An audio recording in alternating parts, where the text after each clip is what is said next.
जय शिवराय मित्रांनो, अत्यंत महत्त्वाची मोठी अपडेट महाराष्ट्र सरकारकडून शेतकऱ्यांसाठी देण्यात येत आहे। अपडेट आहे नमोच्या हप्त्यांबद्दल। तर राज्यामध्ये 6वा हप्ता देण्यासाठी राज्य सरकार तत्पर आहे मित्रांनो। मात्र शेतकऱ्यांच्या खात्यांमध्ये काही अडचणी येत आहेत, ज्या अंतर्गत राज्यामध्ये शेतकरी अपात्र करण्यात येणार आहेत। महत्त्वाची गोष्ट सांगतो, 2019 पूर्वीची फेरफारची नोंदणी आणि शेतकरी फार्मर ID कार्ड या दोन गोष्टीवरून राज्यामध्ये शेतकरी मोठ्या प्रमाणात अपात्र होत आहेत।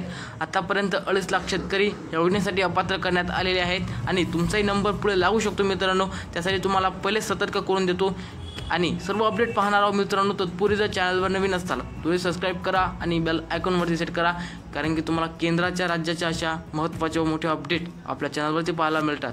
तर मोठ्या आपण सर्व माहिती पाहूया। सर्वप्रथम तर या ठिकाणी पहा की नवीन वर्ष 2025 मध्ये आर्थिक धोरणात महाराष्ट्र सरकारने जाहीर केलेला आहे मित्रांनो की नमोचा हप्ता हा जानेवारीमध्ये देणार आहोत, कारण की राज्यामध्ये जी प्रोसेस चालू होती मित्रांनो ते आता पूर्ण होत आहे।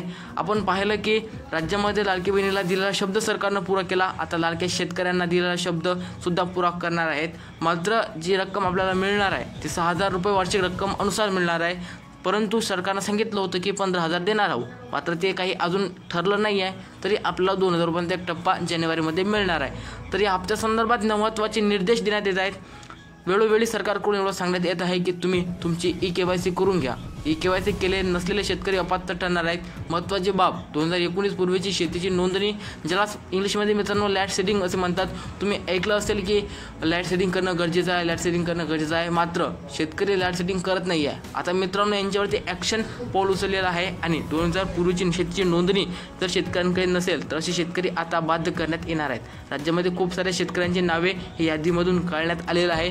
तुमचं जर यादीमधून नाव काढण्यात आलं असेल तुम्ही PM किसानच्या ऑफिशियली वेबसाईटवर जा आणि पाहू शकता तुमचं नाव यादीत काढलं आहे का नाही। त्यात मित्रांनो तुमचं नाव जर काढलं असेल तुम्हाला डायरेक्ट रजिस्टर मोबाईल नंबरवरती मेसेज येणारच आहे। तरी पण सुद्धा तुम्ही सतर्क राहा, तुमचं नाव काढायच्या पहिलेच तुम्ही सर्व कामे करून घ्या, जेणेकरून येणारा हप्ता तुमच्या खात्यामध्ये सुरळीतपणे येणार आहे। तुम्हाला व्हिडिओ आवडला असेल तर लाईक करू शकता। भेटूया आपण नवीन व्हिडिओमध्ये। जय हिंद, जय महाराष्ट्र।